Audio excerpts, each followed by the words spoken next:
Welcome to Telangana ముచ్చట్లు news.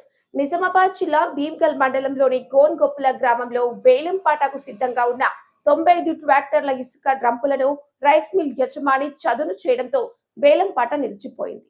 ఈ ఘటన వివాదాస్పదంగా మారింది. గ్రామంలో నిబంధనలకు విరుద్ధంగా హరిహర రైస్ మిల్ డంపులో చేసిన ఇసుకను సీజ్ చేసి 10వ తేదీ వేలం నిర్వహించేందుకు అధికారులు సిద్ధం చేసుకున్నప్పటికీ వేలం ప్రదర్శనానికి చేరుకున్న ఆశాబాహులో ఇసుక చదును చేసిన దృశ్యాలు చూసి ఆగ్రహం వ్యక్తం చేశారు. రెవెన్యూ శాఖ ఈ ఘటనపై సబ్ కలెక్టర్కు నివేదిక పంపగా బాధ్యులపై కఠిన చర్యలు తీసుకుంటామని తెలిపింది. ప్రజలు మాత్రం ఇసుక దందాకు అధికారులే వత్తాసు పలుకుతున్నారని ఆరోపిస్తూ రైస్ మిల్ యజమానిపై వాల్టా చట్టం ప్రకారం చర్యలకు డిమాండ్ చేస్తున్నారు.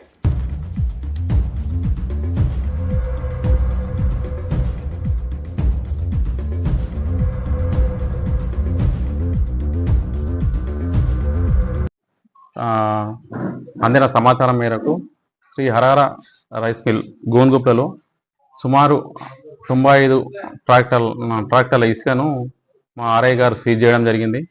వాటిని మా కస్టడీలో తీసుకొని ఉంచిన తర్వాత మేము సోమవారం నాడు ఓపెన్ యాక్షన్ చేయడానికి నోటిఫికేషన్ కూడా ఇచ్చాము.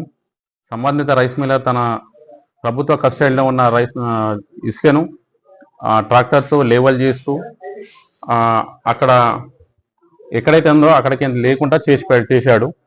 ఆ రిపోర్ట్ను ఆర్ఐ గారితో తీసుకున్నాము. ఈరోజు ఈ రిపోర్ట్ని సబ్ కలెక్టర్ గారికి పంపించిన తర్వాత పై అధికారుల ఆదేశాల మేరకు తగు చర్యలు తీసుకుంటాం.